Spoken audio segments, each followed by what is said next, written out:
Hi, guys. This is Bryan Reynolds. You're watching the Appraisal Report webinar brought to you by the very fine folks of Appraiser eLearning. These webinars are free of charge, so the price is right. They are recorded. And go ahead and subscribe to us via your YouTube channel. That's how you're watching us right now. If you have to get off, this is recorded and should be available pretty much after the broadcast. Listen, I'm excited about this topic. I think it's going to be informative. I think it's going to be a great conversation. And so what we've done is we've decided to have a three-part webinar series. So today we've got some appraisers that are actually practicing appraisers doing the desktop and hybrids. Tomorrow we have Fannie Mae and Freddie Mac on, and you're not going to want to miss that. And then the last day we have some AMCs that actually utilizes this format and orders these through the appraisal community. So you're not going to want to miss it. Again, today, tomorrow, and Friday, 3 of them coming back to back. Questions are allowed. Hard questions are allowed. So if you've got a question, just put that right in the comments, and Benjamin will relay that to me. I don't see the questions until Ben sends them over.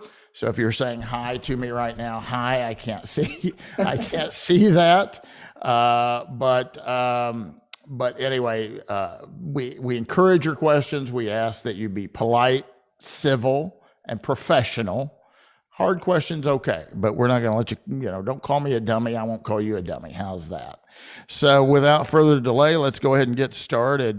Benjamin, if you do have someone that says they've done some desktop or hybrid and they're interested in joining, why don't you make that happen for me? But in the meantime, we'll dive right in, and I'll talk about my guest today. Again, Jeff Hamrick was supposed to be with us today, and he texted me early this morning, which would have been super early his time because I think he's out in California. And he said he had a back injury, and he was not going to be able to participate today. So our thoughts and prayers go out to Mr. Jeffrey. We hope you're okay and recover quickly. So we've had a slide-in guest, and we'll talk about her in just a minute. But first, Ms. Nikki Rinkas. Nikki, thank you for being here. Why don't you take a moment and introduce yourself to the audience? Let everybody know who you are and what it is you do. Sure. Thank you for having me, Bryan. Appreciate it. I've been in the appraisal industry for about 30 years and seen lots of changes, and basically just wanted to come on and explain some of the nuances of the desktop hybrids with you today. Great. And then finally, we pulled Kelsey in last minute, and bless her heart, she's always good at just jumping in wherever I need her. Kelsey, take a moment and introduce yourself to everyone. Hi, everyone. My name is Kelsey. I'm an associate appraiser in Kentucky. I'm bronze trainee, and I've been doing it for about 2 years now. Very good. Kelsey does a great job, and we don't do a bunch of these, but I know Kelsey's got some insight on a little bit. Claire, can I borrow you? This is the worst thing I've ever tasted in my life, and I'm about to die. So could we replenish that with something else? And I assume we got our air working today, but it doesn't feel like it. So could you crank that down to about 62 for me? Thank you. All right. Sorry, guys. Sorry for the delay. So let's just jump right in. And again, we encourage questions or comments or concerns. And Nikki and Kelsey, what I'll do is I'll ask those throughout the session.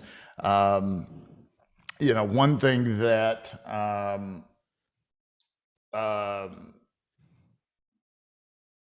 I think we're going to get a lot of, and let me just kind of hedge this off because we already got one question, Frederick. We're not really going to talk about fees, Frederick. We can't do that.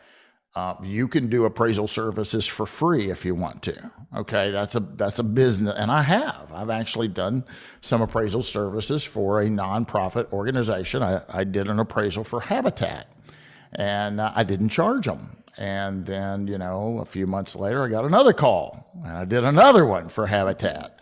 And then I got another call, and I said, whoa, wait a minute. Maybe I'll help you paint the next house. I can't keep doing free appraisals, right? But we don't have the opportunity to really talk about fees. That's a fine line, and you can kind of get yourself in some trouble there. The fees that you choose to set, or that's your decision as a business owner, right? And my fees vary for the amount of time, and for me, the amount of risk I have in a project. If I think it's a riskier project, I might charge a higher fee, just like a bank does. If you go into a bank and you have sterling credit, what kind of interest rate are you going to be able to secure? Probably a very favorable interest rate.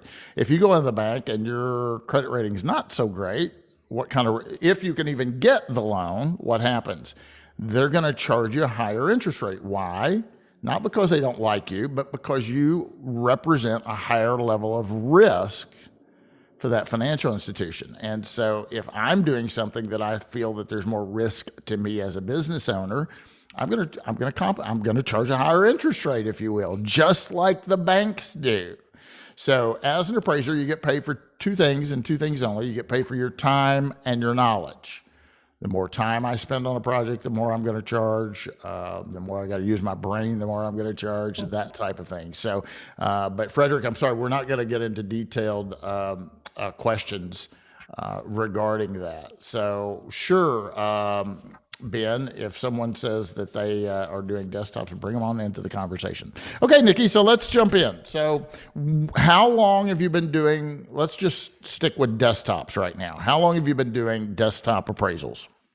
Well, probably a couple of years, because our company started doing a pilot for the hybrids, which is a different, I know that I saw that there was a question, the difference between desktops and hybrids. Yeah. We'll get into that. But so I had started doing hybrids. The desktops are a relatively new product from Fannie Mae, directly from Fannie Mae. And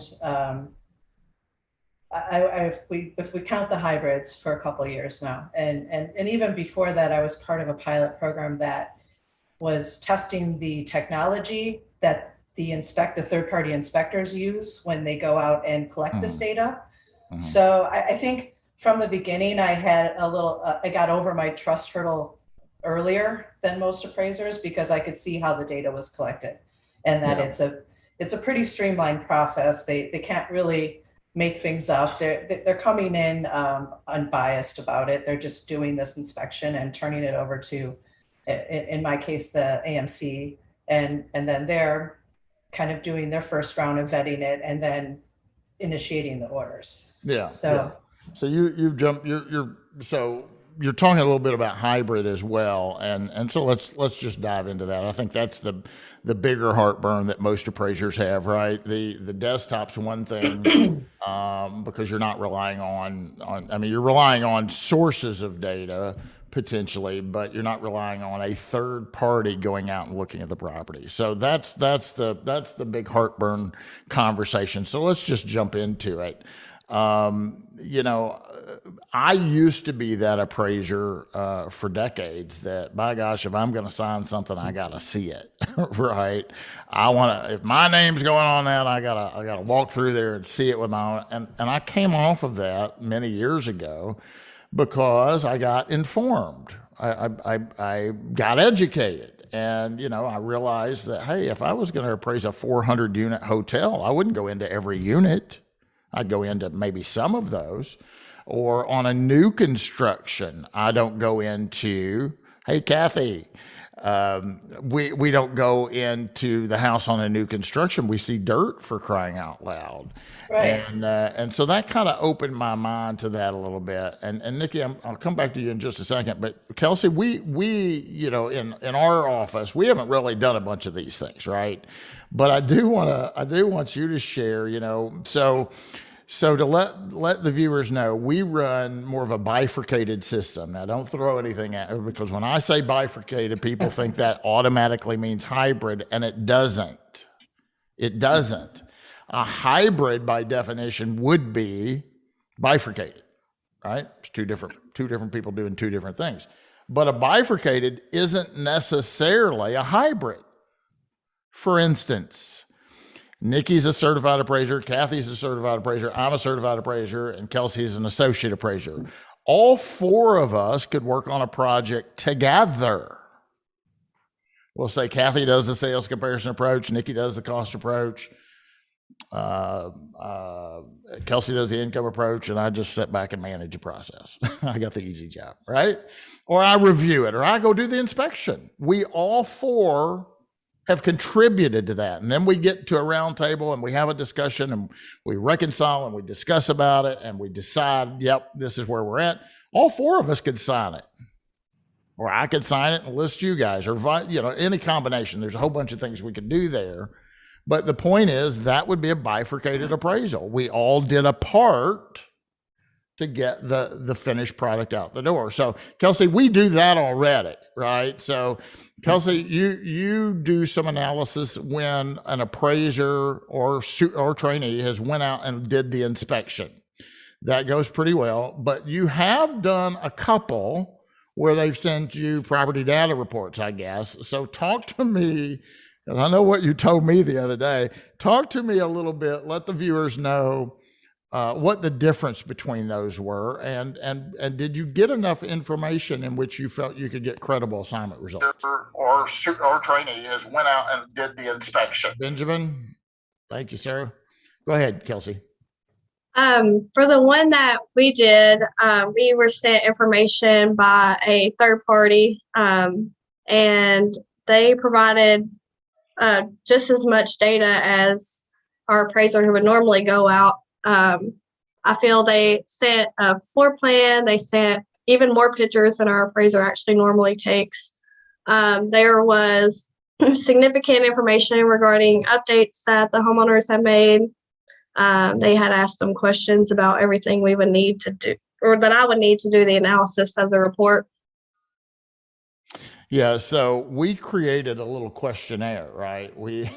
And one of the reasons we did that for a few reasons. One, when I'm looking at a property, I don't like a property owner following me around like a tail, right? So it keeps them busy. I say, hey, Nikki, the shadow. yeah, I will get rid of the shadow. Nikki, will you sit down and fill this out? And 99% of the time, the consumer says, sure, let me sit down and fill it. They're going to bake you cookies if you want, right? They're trying to keep you happy in that process. So we get information that way. And Kelsey was excited because every once in a while, one of our appraisers forgets to get something, right? Or forgets to ask a question. And Kelsey, didn't you tell me that property data report was, in some instances, sometimes more detailed than what our appraisers are getting? Mm-hmm. Yeah. So she kind of is like, this might not be a bad thing after all. And again, we're not doing we're kind of dipping our toe in the water, right? So I have mixed feelings about it. Kathy, welcome to the show. Please introduce yourself and tell us what your stance on these desktop and hybrids are. Thank you, Brian. Hopefully you can hear me okay. I got you. I'm Kathy Putenat. I've been appraising for about 21 years, certified residential appraiser. I have been doing desktop and hybrids probably for about 6 or 8 years. I started out with the hybrids, and same kind of situation as Kelsey just explained, where I was receiving sketches and extra photos and lots of information from the person that was the data gatherer for it. And I was able to produce a credible report with that information, as well as the information that you can get online. We're blessed with the information that we have online that we can get on properties now. I do a good amount of desktops now. I haven't done a whole lot of hybrids in the last year or so, but certainly desktops. And with those,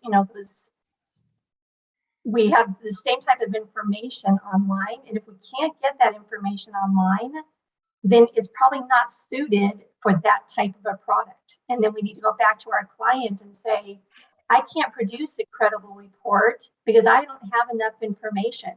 Just like any other assignment that we would do, if we don't have enough information to develop a credible report, we shouldn't be doing it.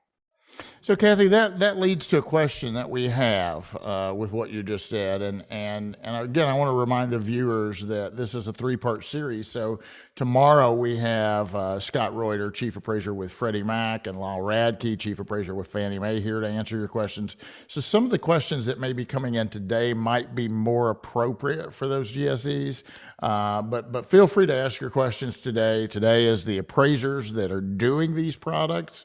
And just keep in mind that some of the questions they may not know that might be better guided toward the GSEs. But Kathy, to your point, Scap asked a great question. And the question he asked is, what percentage of desktop hybrids orders do you find need to be converted to a full appraisal, which I hate that term, full appraisal, but I know what he means. We use traditional Yeah, appraisal. yeah. Let's call it a URAR. Need to be converted to a URAR, right? Based upon not being able to actually verify the data, the floor plan sent to you by that third party. So you said that has happened to you, Kathy. Yep. Scap is wanting to know, do you have a guesstimate on maybe what percentage of the assignments you get via desktop you have to take a step back and say, nope, I'm going to have to go look at that property and this is going to have to be a URAR? Sure. Yeah. So great question, Scap. Probably about 25% of the orders that I get have to be sent back to the client and say, I just don't have enough information on it. A lot of what I'm doing right now are for foreclosure work. And so they're properties that haven't been listed in MLS, and they just don't have enough information for us to get it. And so they'll usually convert those to a drive-by so that I can at least get out there and take a look directly at the property, see if there's any other information I can get. And if I still can't get enough information, then I still can't do a credible report on it. Yeah, yeah. And you're ultimately in charge of that, right? You're the one that's going to contact the client and say, look, I'm not going to be able to achieve credible assignment results. Nikki, what about you? What percentage do you think that you bump into the road with not getting enough tools to do your job with a desktop? I have to say that I've never actually had to return one for a full appraisal, because I think in the system I'm in, they are able to go back to I'm able to go back to the POC. I can actually even reach out to the inspector and get more information from them. If that doesn't work, I go back to the AMC and require more information from them.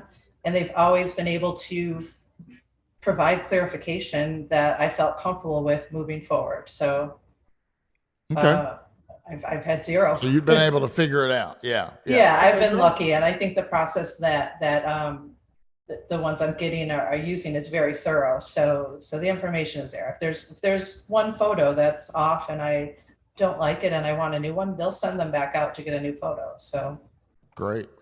Let's move over to Peggy. Peggy, you're muted, so you'll have to unmute first of all. But thank you for joining in the conversation. You were an audience member, and now look, you're a big star. So I'm Peggy. Peggy's one of my colleagues. So okay. So thanks for coming in. If you don't mind, Peggy, introduce yourself. Let everybody know who you are, how long you've been in the business, that type of thing, where you're situated.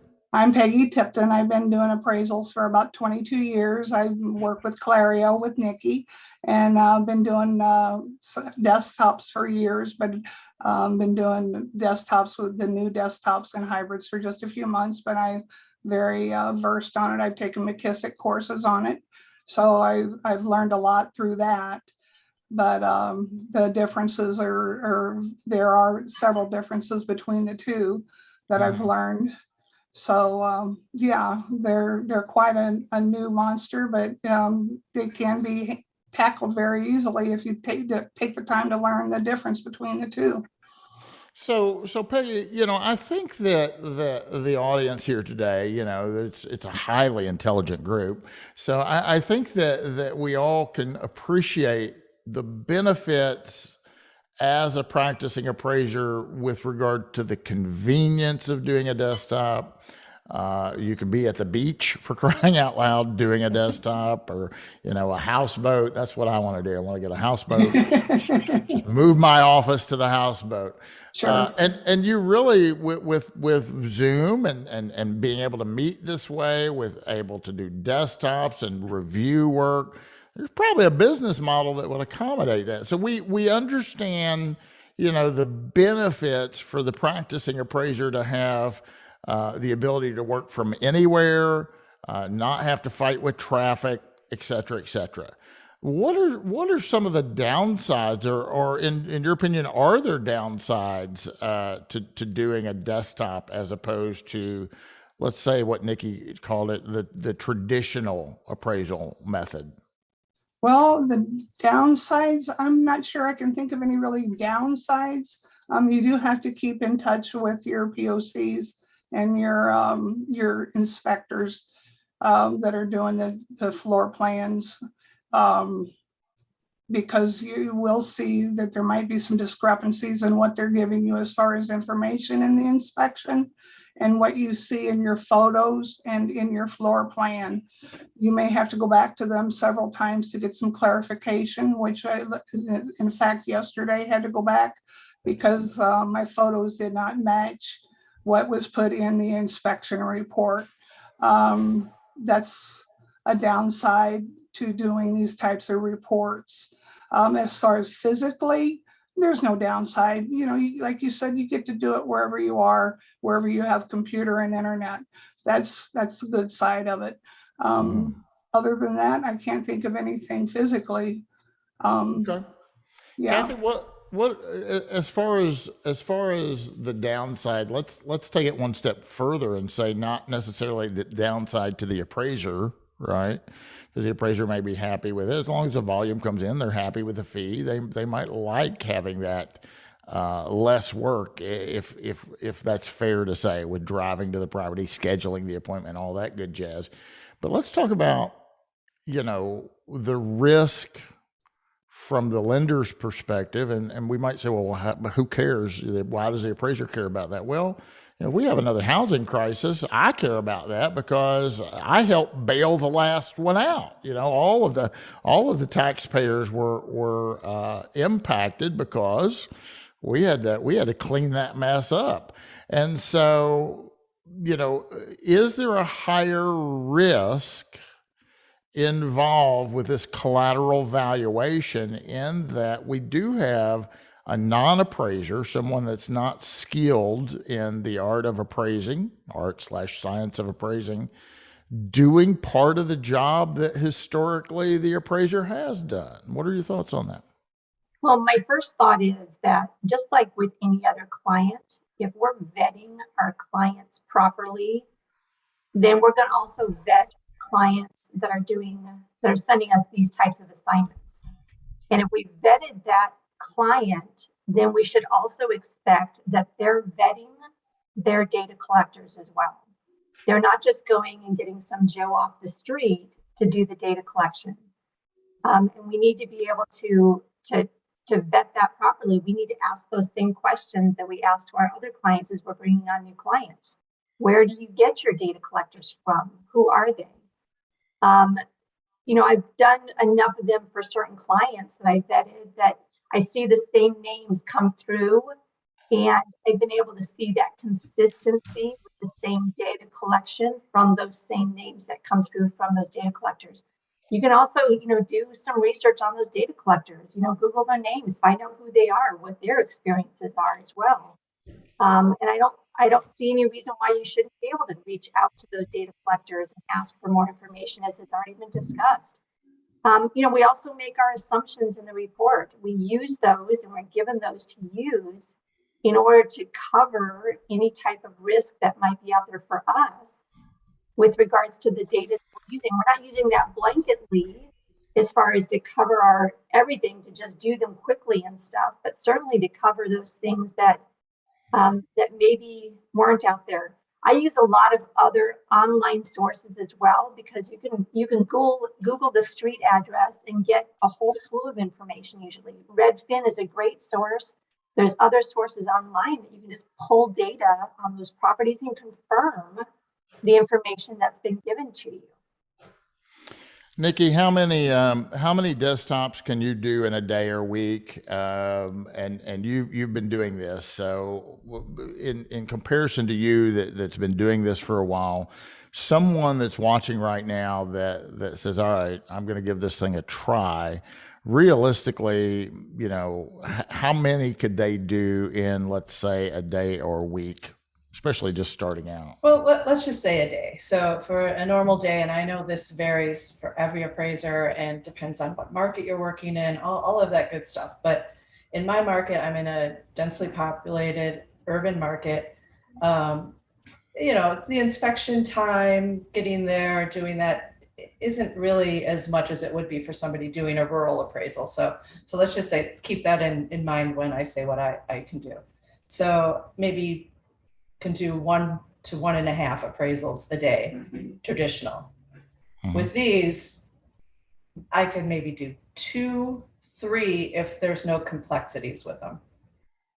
Okay. If that makes sense. Okay. And I want to go to something about, verifying the data and stuff. And it's really, I just wanted to kind of confirm that, yeah, you're think about it like you're using an MLS sheet to get all the information for a property. It's the same process. You're just verifying that information. And if it's not credible to you, you go back to the agent, you verify from other sources. We're always taking all the data that we find and reconciling it and using what's most credible. So this is no different than that. This is no different than going to doing an exterior appraisal, except maybe you're not going to the property, but now we have, Google Walk. You can just go take a little walk around the neighborhood and see for yourself what the neighborhood's like or what the outside of the building looks like. So it's a lot more data than I collect too in some of these reports. So yeah.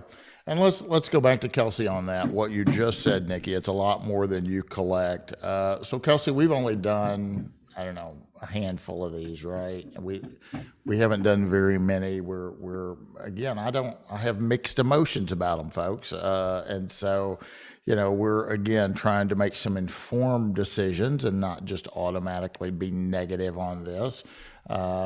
Change can also be an opportunity. And we need to seize opportunities when they become available. So Kelsey, you've only done a handful, I know. One of the comments I heard you say one day was you got more data than one of our appraisers gave you. Is that a fair statement? Don't say which appraiser.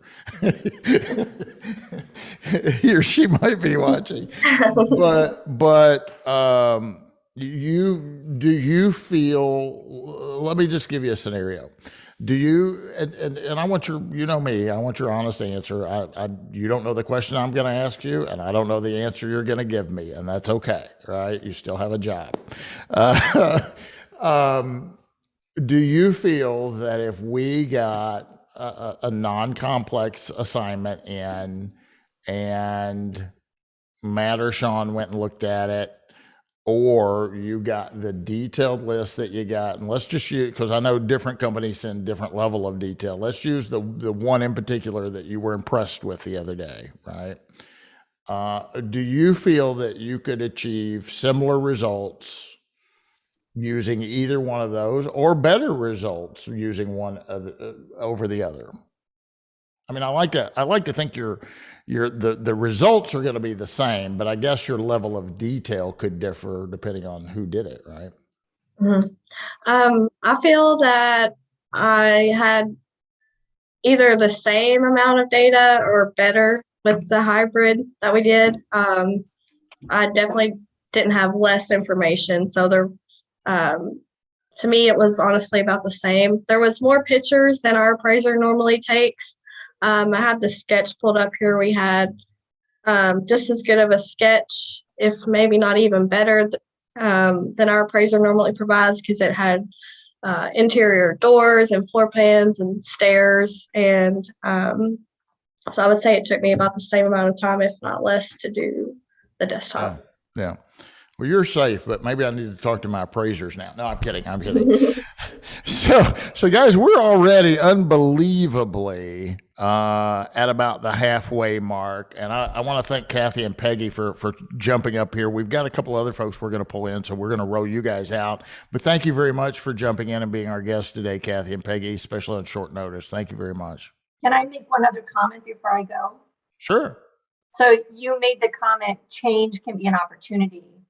And I was thinking about how many appraisers stopped appraising when COVID hit because they didn't want to accept the photos from homeowners. You know, change was an opportunity, and we stopped going out to properties during COVID.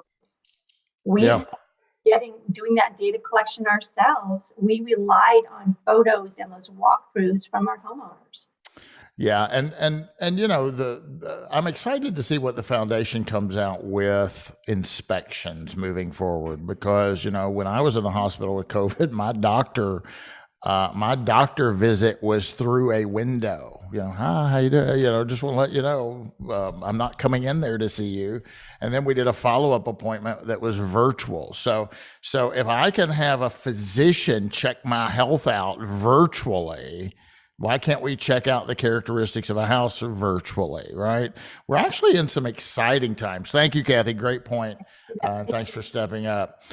So we've got Mr. Mark Bueller who came up. I'll get to him in just a minute, but we're unbelievably already past the halfway mark. And I have tons of questions. So Mark, we're going to let you ride this wave through the rest of the session, and maybe Nikki, Kelsey, and Mark, I'm going to start asking you some questions after we let Mark go. But before we do that, let me do a little business here. Ladies and gentlemen, you're watching the Appraisal Report webinar, brought to you as always by the very fine folks of Appraiser eLearning. We're glad you're here. These webinars are given to you free of charge. It's for information purposes.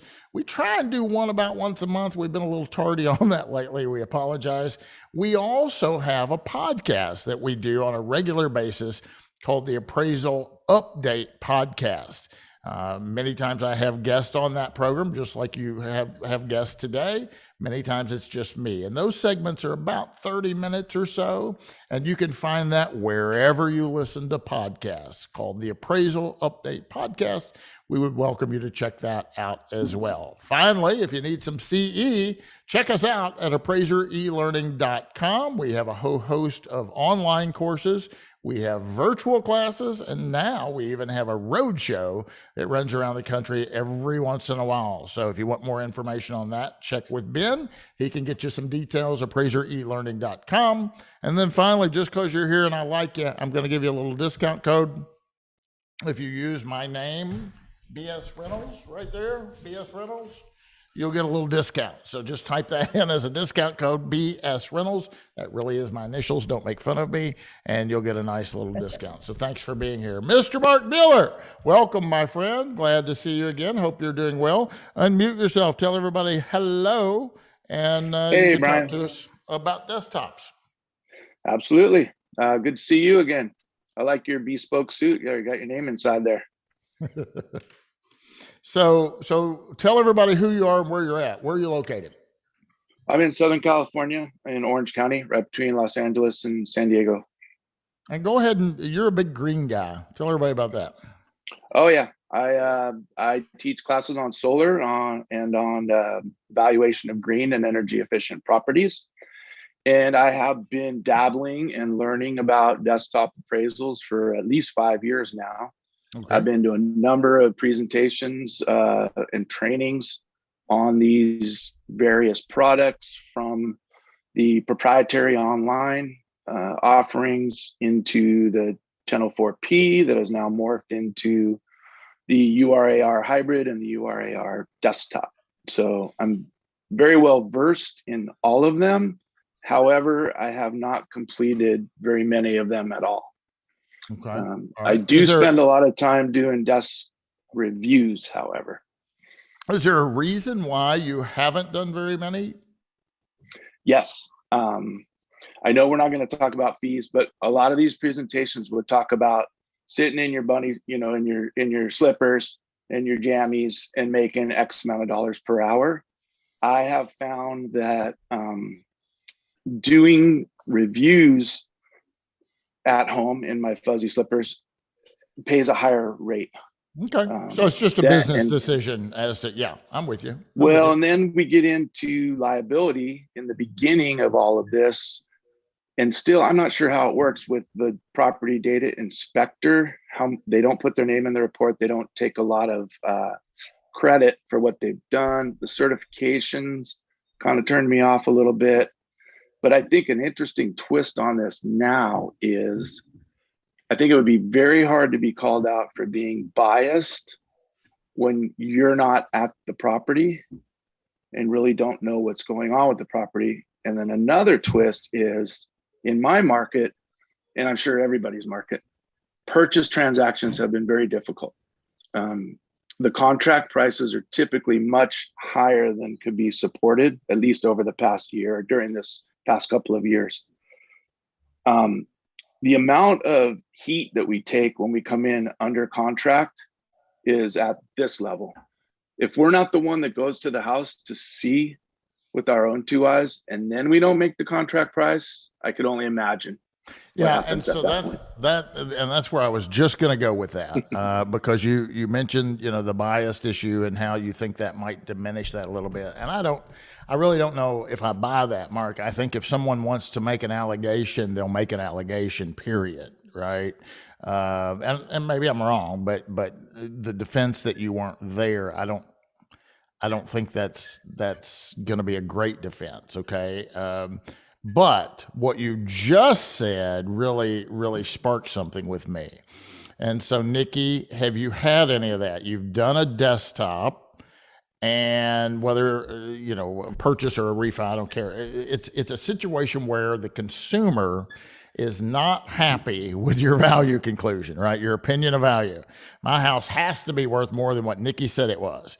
And then they find out, well, Miss Nikki didn't even come to my house. So Right. How in the world does Nikki know what my house is worth when she hasn't ever even stepped foot in my house? Have you had any of those incidents? You know, I had one situation where it came back that some of the information on the report was incorrect. This is around the sketch, and I see that there's been a lot of questions around the sketch. That's one thing that I make sure I do is if I don't think the sketch is accurate or I'm not getting the level of information I need on that part, I just won't do it. But in my case, it was, we went back to the inspector and they fixed the information, and then the report was amended and it was solved. So there was a solution to the problem. It was a little bit, it was a weird situation, of course, because then the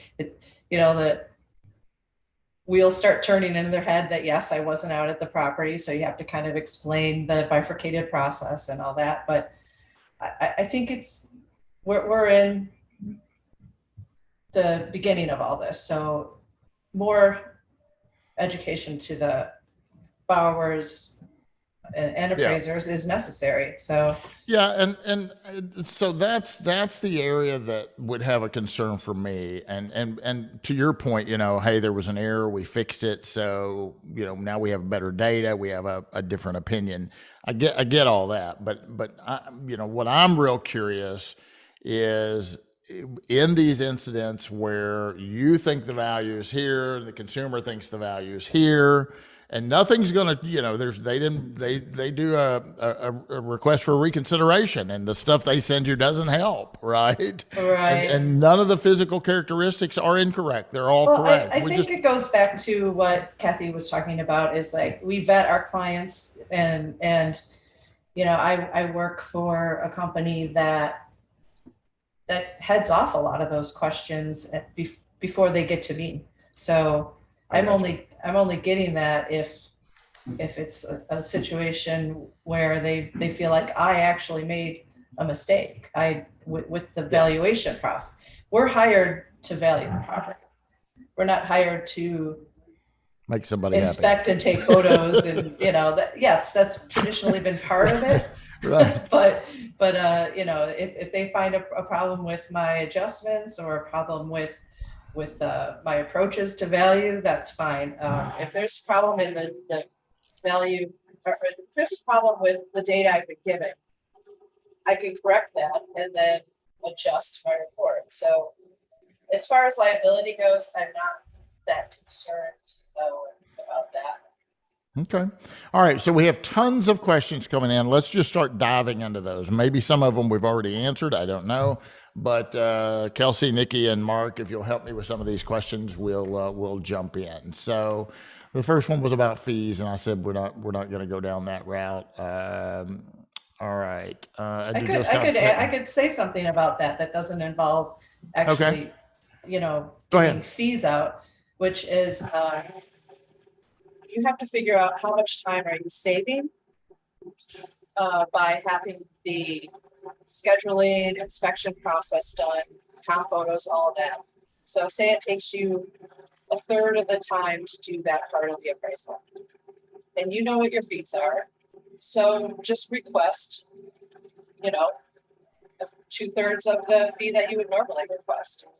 Yeah, I'll say this: the few that we've done, the fees were very good, amazingly good. Now, I don't know if they were trying to bait and switch. I don't know if they thought, hey, We'll we're gonna talk pay, in 2 years and see. yeah, we're going to pay you these real high fees so that you get used to doing them, and you're doing them, and then we're going to try and lower the fee. Well, and they also want them turned around really quickly. So, that the whole thing is like they want a 2-day turnaround. So we should be compensated for having to put I will that tell online. you. I will tell you, ladies and gentlemen, listen to this closely. I have a gentleman that's going to be on the program on Friday. I'm not even going to tell you which one it was. And he said, we really don't care what your fee is. Our whole goal is to expedite this process, right? So if you can get us these in 3 to 4 days, as opposed to 7 to 10 to 12 days, that's why we're highly interested in this, not to try and beat you down on a fee. Charge what you normally charge. We just hope that technology is an increase in the time frame where the holding period or the waiting period, and so that resonated with me a little bit. They're trying to sell this product to the lenders, and they haven't quite made the sell yet. It's still. All right, let's jump into some of these. Fred says, I do desktops daily, but I don't know the technical difference between the two. And so, Fred, the technical difference is between a desktop and a hybrid. A desktop is, what you think of as a desktop. You're relying on maybe the lender sent you an old appraisal report, maybe a floor plan, the photos, and you're relying on information you can obtain like that to do a desktop. You don't leave your desk. The hybrid is also a desktop, but it's a little more than that. They're sending a third party out to do the inspection, and that result's going to come to you, and you're going to rely on that and do basically now a desktop with that information. And by the way, some of those property data collectors could be appraisers. It might be an appraiser or a trainee. All right. What percentage of desktop? There are. Go ahead. Excuse me, Brian. There are appraisers that are out there doing that would prefer to take that side of the hybridization that they like the inspection side of it. Mm-hmm. And I've heard from these guys, the punch list, the checklist that they have to go through, like Kelsey had said, it's significantly more data than I personally collect on a physical observation of the property. So these property data collectors are not the pizza guy, the Uber guy.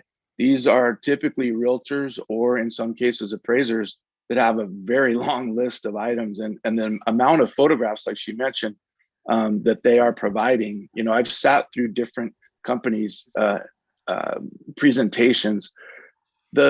I know that the idea on this whole thing is to get coverage in a lot of different areas and to speed up the process, and that lenders do not care about fee. They do care about turn time. But when we introduce AMCs into the equation, then fee becomes an issue. So because they want their part of it, and then it gets watered down a little bit. It's a business. And here's the thing, to Mark's point, I'm never going to beat up any business for trying to make money. That's what I try and do. Isn't that what you try and do? The thing that is a little frustrating for me is I would like to have the opportunity to also play. So I would like to have the opportunity to hire 5 inspectors or property data collectors, hire them. They don't even have to be trainees. Let me hire 5 of those folks or 10 or 50 of those folks and send them out, and then I can rely on that data. And there's probably a way, I've been told there's a way to do that. Maybe that's another conversation for Fannie and Freddie tomorrow. Let me do it, right? Let a small business owner expand their business if they want to. And so, all right, let's keep going, guys. If you go outside of Fannie and Freddie work, you can absolutely do it. Yeah. But I want to do it inside and outside, Mark. I hear you. So, hey, there's a question from Oz. This is a great question. Do they understand and screen property for external and functional issues? Great question. Kelsey or Nikki or whoever wants that one. I can answer that. I think it varies on the collection method and what AMC or what lender you're getting the property data report or the desktop data collection report. The one I'm using, we get a sketch that is, it's like a 3D sketch that's produced via an app. So it is very detailed. It has all the interior walls, so you can definitely see if there's any functional obsolescence. They are also required to take photos in almost every direction of the view from the property. And then of course, you're able to pull up the aerial maps and all that stuff and check for yourself. So, you know, this was a question I asked Lyle. So many years ago, they had a little class, and one of the things they were talking about was data and done. And I think they've recoined that phrase now. I think it's coming back, but under a different label. I'll have to ask Lyle about that tomorrow. And I wasn't trying to be a heckler. I was there to learn like everybody else. But I asked a question. I said, what if somebody goes out there and just draws a floor plan and puts bedroom, living room, kitchen, bath? And I said, as an appraiser, we would need to know, hey, Mark, it's important to understand the only way to get to the bathroom is to travel through 2 bedrooms. You might want to know that. But a property data collector that is a non-appraiser, would they know to tell us that if they're just reporting facts? And Lyle said, we're working on that. So I guess the way they worked on it now is they are requiring the interior layout. And so now if Mark were to get that report, he would see that you had to travel through bedroom 1, bedroom 2 to get to the bathroom. So great question, Oz. Thank you for your question. A few more real quick, guys. Tammy said, I received a couple of desktops that don't send the sketch or photos, MLS, and no photos. We said we couldn't do credible analysis, I think she means, without photos or sketch. Is there a different way to approach that?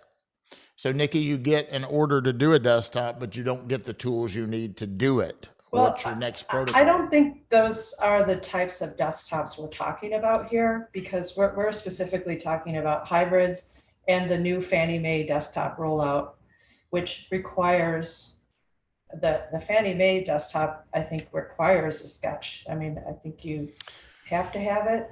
And yeah. The question is, what if purchase and the hybrids also required a PDC. So right, but what if you were to get an order and they didn't have those things? You couldn't do it. I mean, you would just have to refuse, Okay. decline the assignment, because that's not enough information. Okay, so you said earlier that you had to call the property data collector. You've had to do that on occasion and say, hey, something's not jiving here, right? How often does that occur? How often do you got to make that phone call? I would say maybe 1 out of 10. Okay. I might follow up with something if it's not clear enough. If there's some deferred maintenance or something, and I just want to get a little extra on it so I understand what's going on. Kelsey, what about you? I know you've only done a handful, but On those property data reports, did you have to call and get clarity on those, or no? You're muted, by the way. For one, I did not have to call the homeowner at all. I had everything I needed. For one, it was like Nikki said, they wanted an as is and as repaired. So I knew there was some issues with the home as it was. There was some issues with the foundation and the roof. So I did call the homeowner and get a better picture of what was going on with that. Okay. All right. Great. Here's another question. How do you obtain the interior floor plan when the client does not provide it? So Nikki just addressed that. She's not going to proceed without that. I'm not comfortable with remote val or other methods. So that question was from Bain. Bain, come back on Friday because they're going to be with us, and you can watch another broadcast and ask them that directly. Okay. Here's Sean. My concern is obtaining appropriate gross living area data, sketch, floor plan. Who is measuring the home? Homeowners and real estate agents in my area rarely know how to measure a home and how it's included in the GLA. So Nikki, the ones that you've dealt with, we know the property data collector is the one measuring, but how are they measuring, and were they taught to measure properly?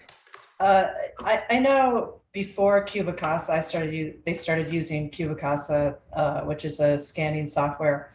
They were measuring, and then I know it was going through a vetting process at the AMC, but they were making sure the sketch was accurate. And then we were looking at it, a third look at it to make sure it was in line with public records or other source data out there. I wasn't as comfortable doing them when it was just a hand-drawn sketch by a non-appraiser. So I wasn't doing a lot of them then. And when they came out with the software that does it, it's a digital process. There's no bias there. The margin of error is less than human. So Yeah. I would suggest that if you're going to be doing these, pick a company that uses that sort of technology, because it's to me, it's almost ironclad. I mean, they're going through, it's very detailed. If there's any functional obsolescence, like I said, it'll show up because the floor plans are amazing. I mean, Very I wish I had an detailed, example of it. Yeah. That was my number one qualm about doing these, was the floor plan. And I understand that's for anybody. Why? Because the GLA is one of the main factors of determining value. That the location, the condition, the GLA are the main three things we're looking at, right? Mark, do you have any experience with the technologies that Nikki's talking about with relative to scanning or measuring a house? Because there's various devices and technologies available today. Yes, I'm aware of all of them, and I've had free access to the Cubicasa for a while. And I know of an appraiser who works the Los Angeles market and does a lot of big, gigantic mansions up in Beverly Hills and such. What used to take him a couple of hours to go through a house is now being done in probably a third of that time. So these are, it is something that I think I would rely more heavily on than just a random drawing from whoever. I think they're very accurate from what I've seen. Yeah. So Kelsey, you have some firsthand experience on one of those. But before we get to that, the couple of hybrids you've done, was it a hand-drawn sketch, or was it some sort of device, computerized device that was sketching that out? For one we used, it was remote val. So I'm not sure if everyone's familiar with remote val, where our trainee actually went out to the property and had a phone and it scanned and measured it. And we have a sketch provided from that. So and then we've done scanning with John Damon at Class Valuation. Yeah. Yes. So talk about that real quick. So John was nice enough to actually fly out of my little town, Owensboro, Kentucky, to demonstrate that, because I'm just one of those guys. If I see it and touch it, I'm more of a believer, right? And so John came here. He stayed in my Airbnb over on 18th Street. We measured that house. We actually, multiple appraisers measured it. Matt measured it, you measured it, Spencer measured it, John measured it. And then we had the scanning. And that one was off a little bit because I didn't let him in all areas of the house. He couldn't get the basement. Then we did the other one, and it was, what'd you think of that technology? Because you actually did the scans too, right? Mm-hmm. It was super interesting, super easy. You just set your phone on a tripod. We started with the outside. The scan would you would put it at different angles on the exterior, and then when you went inside, you would set it up in interior rooms. Maybe do 1 to 2 scans per room, and then it would create the floor plan for you. And pretty accurate. Mm-hmm. Yeah, the second house we did was a bigger house. My certified residential appraiser measured it, and then Kelsey scanned it, and who else? Spencer, you and Spencer scanned. And the scan and the measurement from the certified residential appraiser was 9 square feet different. I mean, it was pretty interesting. So to Nikki's point, if I'm getting, and Kelsey, was that pretty dummy proof? Not that any of my people are dummies, but was that pretty easy to use? Would it be hard to mess that up? No, it was super easy. You just literally pick your tripod up, take it to where you need to put it, which was kind of the hardest part, determining where to put the tripod. But other than that, you just hit scan and move right along to the next room. Super easy. Yeah, great. Well, guys, let me ask a couple more questions and then we'll call it a day because we're already past time. And I certainly appreciate you being here today. Nikki, thank you very much. And Mark, thanks for just jumping up out of the audience, as well as Kathy and Peggy. And then Kelsey got voluntoed again. I'm pretty good at doing that to her. So sorry, Kelsey. So John says the science of data collection can generally be done with a reasonable degree of error. The art of appraisal can only be learned through apprenticeship.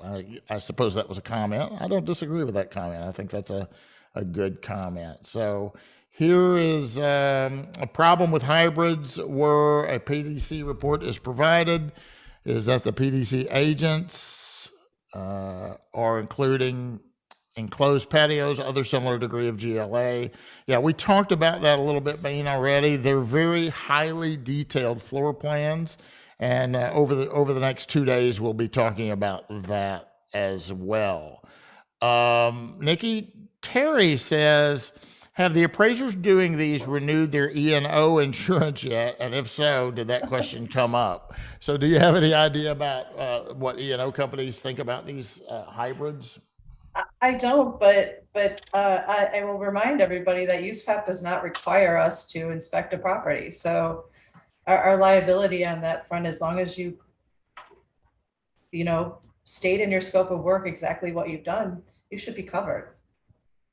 My E&O covers, specifically covers these new products. Great. Awesome. Lawrence, I didn't know that was possible, so it might be a good idea. We've got a question from Lawrence. It says, one AMC I deal with has a fee structure where the hybrid or desktop has a higher fee than a 1004 form. Why would any lender want one of these products that have potential to be less accurate? I can answer that. Go ahead. I think one of the main issues for lenders right now, and especially since there's been a lot of heat on this subject, is to eliminate the confirmation bias. And by having the appraiser separated from the inspection, that helps with that. So I think that's good. I also think they're faster. So when they're looking at closing loans for purchases, especially, I know that all the Fannie Mae desktops are specifically for purchases. This helps them implement the timeline that they need to get these appraisals done. Could be a way to get appraisers to actually consider doing them. There's been so much resistance to it. And yeah, it's funny that when we get new technology, like when I first got a laser, I brought a tape measure to make sure my laser was right. Now we're going to use our laser to make sure that the phone application is correct. So it just takes time to get used to everything. I had an appraiser. Agreed. I had an appraiser, by the way, I guess my hands broke. I have a boxer's fracture right here. and then going zip lining with my team. And Kelsey almost got killed horseback riding. Probably didn't help it, but I'm on the mend now. So, but I had an appraiser just call me last night, Mark, and he's fired up. He said, I want somebody to talk about this technology. I made the commitment. I was going to look at 4 houses today using the iPad. I'm going to throw this thing away, and it's not and, he's going on and on and on. And I said, Mark, well, what about when you first started with a laser? I said, was there a learning curve there? He said, no. He said, the laser worked perfect. And I'm like, shoot. So he's like, let's have this conversation on Clubhouse, blah, blah, blah, blah, blah. And so finally I said, Jason, wait a minute. What about when you first started using a computer? I said, are you more proficient now using a computer than the first day you set it one? He's like, all right, that's a good point, right? Because we didn't know how to use a computer when we sat down to it. And then we finally figured it out. We were using DOS. And then what happened? They went from DOS to Windows, and we had to learn new stuff, right? So I told him to be patient and figure it out. He's just got real, he had a bad day out in the field. And for those of you that don't know what I'm talking about, we create a little club on Clubhouse. So if you're interested in that, we have a little Clubhouse sessions on Monday, Tuesdays, and Wednesdays, Mondays and Tuesdays at 3 o'clock Central Standard Time. And then on Wednesdays, normally at 4 o'clock Central Standard Time. I thought I had a little icon. I was going to show it, but I can't find it. And it's Clubhouse. It's a free app on your phone. We created a little club called Real Estate Appraisal Talk. We would love for you to join the conversation on there. Nikki, if somebody wants to reach out to you and say hello or ask you more questions, is there an email or a way that one of my viewers could reach out to you? Yeah, should I put it in the chat or it's you can give it to us and Ben will put it in the chat because nobody can see. It's nikki.rinkus@clarioappraisal.com. Benjamin, if you could take care of that for me on the YouTube chat, I'd appreciate that.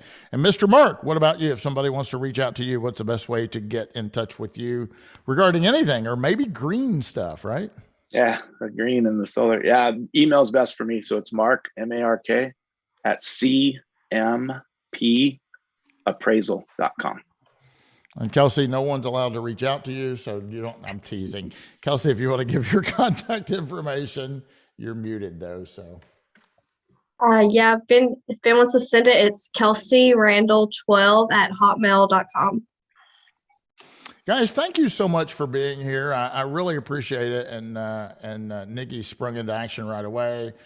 Mark came up from the audience as well as Kathy and Peggy. Thank you, Kathy and Peggy. And then Kelsey got a text at 7 a.m. saying I might need some help. We want to remember Jeff and hope Jeff is recovering quite well. Maybe we can have you on another program or on a podcast. Any closing words before we close out, Nikki, Kelsey, or Mark? There's one question that I saw that I think I should answer, and it's about if the data collectors are complying with the new ANSI standard. And I just want to let appraisers know that ANSI measuring standards are not applicable yet to these types of reports. So, but if they're using Cubicasa, they are, or some other. I know Cubicasa for sure is aligned with ANSI. Yeah, and we can reiterate that on Friday because we've got three technology companies, AMCs representing, going to be in, and I think, to your point, Nikki, I think all of them are saying that what their devices will calculate to the ANSI standard. I'm pretty sure. So yeah, but it's been very nice. Thank you very much. Thank you so much for being here. Ladies and gentlemen, you've been watching the Appraisal Report webinar brought to you by Appraiser eLearning. Be sure to join us tomorrow for Fannie Mae and Freddie Mac right here on the same channel. If you hit subscribe on the YouTube channel, you'll be notified when those are taking place. Also on Friday, we have John Brennan, John Dingman, and Mark Wasler. Those are representatives from companies that order desktop and hybrid appraisals, and all these folks will be here to answer your questions. Until next time, for Nikki Reynolds, Kelsey Randall, Mark Bueller, I'm your host, Bryan Reynolds. Stay safe and happy appraising.